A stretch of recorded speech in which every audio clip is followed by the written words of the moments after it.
Hello guys, आज हम बात करने वाले हैं बायोगैस क्या है, बायोगैस कैसे बनता है, बायोगैस का क्या फायदा है और बायोगैस का उपयोग कहां कहां पे किया जाता है। तो वीडियो पूरा इंटरेस्टिंग होने वाला है। वीडियो में बहुत कुछ आपको समझ में आने वाला है। तो गाइस, इस वीडियो को बनाने में बहुत टाइम और बहुत मेहनत लगा है। तो उस टाइम और उस मेहनत के लिए मैं आपसे कुछ नहीं बोलता हूं, बस एक ही चीज बोलता हूं कि वीडियो को एक लाइक कर दीजिए। आपका एक लाइक और एक कमेंट मेरा सारा मेहनत के लिए काफी रहता है। बाकी वीडियो में पहली बार आए हैं तो वीडियो को लाइक कर दीजिए, ठीक है। और क्या करिए, वीडियो को लाइक कर दीजिए, चैनल को सब्सक्राइब कर दीजिए, एक प्यारा सा कमेंट कर दीजिए मेरा इस मेहनत के लिए। क्लियर है?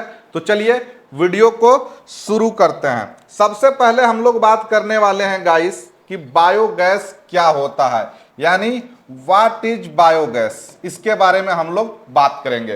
तो बायोगैस एक नेचुरल फ्यूल गैस है जो ऑर्गेनिक वेस्ट जैसे गाय का गोबर, किचन का वेस्ट, सब्जी का छिलका, फल का छिलका, बचा हुआ खाना, खेती का कचरा, ये सबसे मिलके बनता है, यानी ऑर्गेनिक वेस्ट से बनता है। जैसे ये देखिए, गाय का गोबर हो गया, किचन का वेस्ट, फल फूल सब्जी का जो कचरा बच जाता है वो हो गया।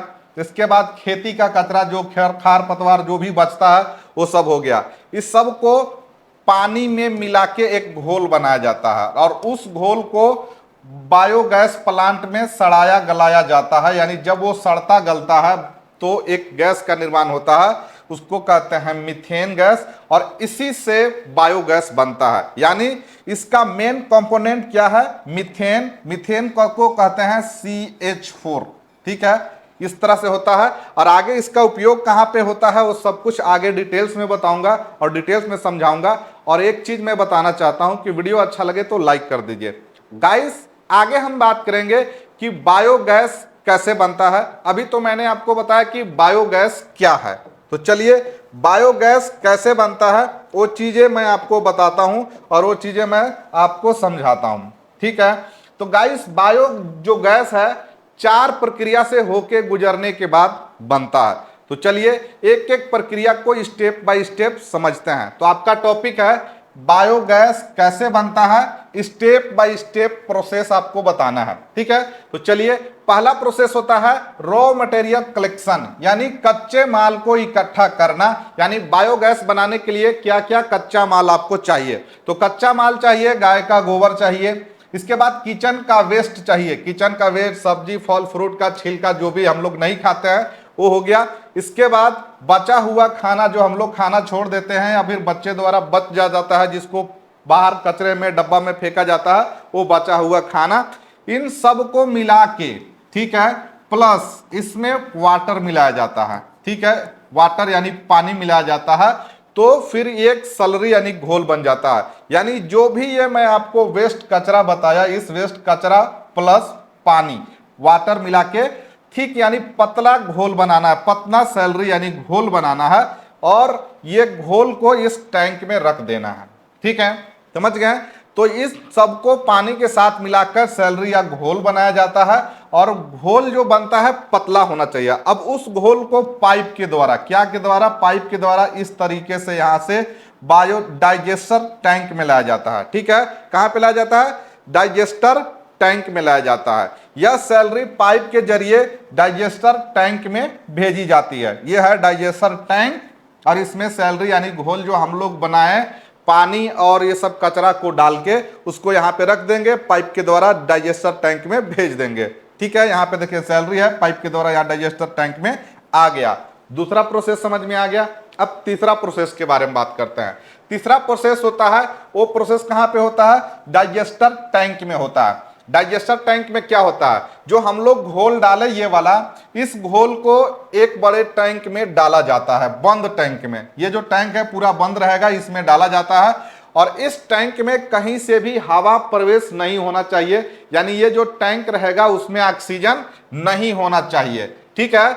और ऑक्सीजन नहीं रहेगा तो उस कंडीशन को क्या कहेंगे? Anaerobic condition. एनारोबिक कंडीशन में उस टैंक को बनाया जाता है। अब तीसरा प्रोसेस होता है एनारोबिक डाइजेशन, ठीक है। एनारोबिक डाइजेशन का मतलब होता है बैक्टीरिया का काम। बैक्टीरिया का क्या काम रहेगा? जब टैंक में आप बंद कर देंगे, उसमें ऑक्सीजन नहीं जाएगा, तो टैंक के अंदर बैक्टीरिया कचरे को सड़ाते हैं और कचरे को सड़ाते हैं, छोटे छोटे टुकड़े में तोड़ते हैं।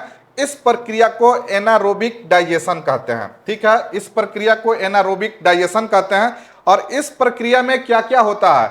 हाइड्रोलोसिस होता है, यानी बड़ा कचरा को छोटे छोटे पार्टिकल्स में तोड़ा जाता है।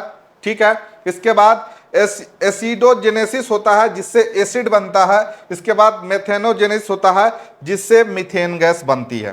समझ में आ गया यहां तक? अब अगला प्रोसेस होता है गैस का फॉर्मेशन, यानी गैस का बनना। ये जो टैंक के अंदर बैक्टीरिया सड़ाते हैं कचरा को, इस सड़ाने की प्रक्रिया से कौन कौन सा गैस बनता है? यानी सड़ाते हैं तो डाइजेस्टर टैंक में इस दौरान मीथेन गैस बनता है, जो कि 50 से 70% बनता है। कार्बन डाइऑक्साइड बनता है, जो कि 30 से 40% बनता है। और हाइड्रोजन सल्फाइड बनता है, थोड़ा सा हाइड्रोजन सल्फाइड बनता है। इसका गंध बहुत खराब होता है, सड़े अंडे के जैसा हाइड्रोजन सल्फाइड का गैस होता है। तो इतना समझ गए कि 4 प्रक्रिया से होने के बाद बायोगैस बनता है। शॉर्ट में अगर आप समझना चाहें तो कचरा, ये जो गाय का गोबर, किचन का वेस्ट, सब्जी फल फ्रूट, बचा हुआ खाना, ये सब कचरा को पानी में मिला के पतला एक सैलरी यानी घोल बना लीजिए। घोल को ऐसे टैंक में रख दीजिए और टैंक को पाइप के द्वारा डाइजेस्टर टैंक में ले आइए। ठीक है, टैंक में लाने के बाद उसको, इस टैंक में ऑक्सीजन O2 यानी नहीं होना चाहिए ऑक्सीजन। इसके बाद इसमें तीसरा प्रक्रिया हो जाता है एनारोबिक डाइजेशन, यानी टैंक के अंदर बैक्टीरिया इसको सड़ाते हैं, इसको कहते हैं एनारोबिक डाइजेशन। ठीक है, इसके बाद जो गैस बनता है उसको कहते हैं बायोगैस। यहां तक पूरा क्लियर समझ में आ गया? अब आगे हम बात करते हैं कि बायोगैस बन गया, अब बायोगैस का उपयोग कहां कहां पे होता है और बायोगैस का फायदा क्या है, चलिए मैं आपको बताता हूं। वीडियो अच्छा लगे तो वीडियो को एक लाइक, एक कमेंट कर दीजिएगा। ठीक है, तो बायोगैस जो है, उससे जो कचरा बच जाता है बायोगैस का, उसका क्या करते हैं? तो बचा हुआ जो कचरा है ना, वो भी काम का है। जैसे डाइजेस्टर से जो कचरा बचता है वो बनता है ऑर्गेनिक फर्टिलाइजर, यानी खाद बन जाता है।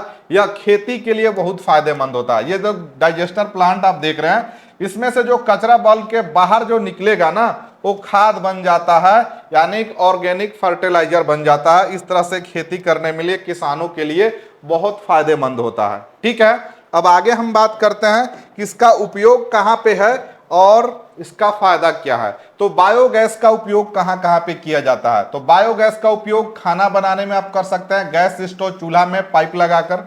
इसके बाद बिजली बनाने में बायोगैस का इस्तेमाल किया जाता है। इसके बाद गाड़ियों में बायो CNG यूज किया जाता है। इस तरीके से बायोगैस का यूज किया जाता है। और बायोगैस का फायदा क्या है, ठीक है, वो भी आप जान लीजिए। तो बायोगैस सस्ता होता है और रिन्यूएबल होता है, यानी इसको आप बना सकते हैं। ठीक है, इससे पोल्यूशन कम होता है, प्रदूषण कम होता है और कचरे का सही उपयोग किया जाता है। कचरा इधर उधर नहीं फेंका जाता है, क्योंकि इधर उधर फेंकने से कचरा बदबू भी मारता है और उसका काम भी नहीं होता है। लेकिन कचरे को अगर आप सही उपयोग करेंगे तो उसको बायोगैस बना के आप फिर से यूज कर सकते हैं। यहां तक समझ में आ गया? अब अगर आपको वीडियो अच्छा लग रहा है तो वीडियो को एक लाइक कर दीजिएगा और एक प्यारा सा कमेंट कर दीजिएगा, क्योंकि वीडियो बनाने में बहुत टाइम और बहुत मेहनत लगता है। इसी चैनल पे बहुत सारे टॉपिक्स पे आपको वीडियो बना के दिया गया है, जैसे CNG गैस कैसे बनता है, PNG गैस कैसे बनता है, सभी को बनाने का प्रक्रिया क्या है, इसके साथ पेट्रोल और डीजल कैसे बनता है, सब कुछ डिटेल्स में बताया हूं। तो एक बार जाके चैनल को चेकआउट कीजिएगा। वीडियो अच्छा लगे तो वीडियो को लाइक करके चैनल को सब्सक्राइब कर लीजिएगा। मिलते हैं फिर नेक्स्ट वीडियो में, तब तक के लिए bye bye. Thanks for watching me.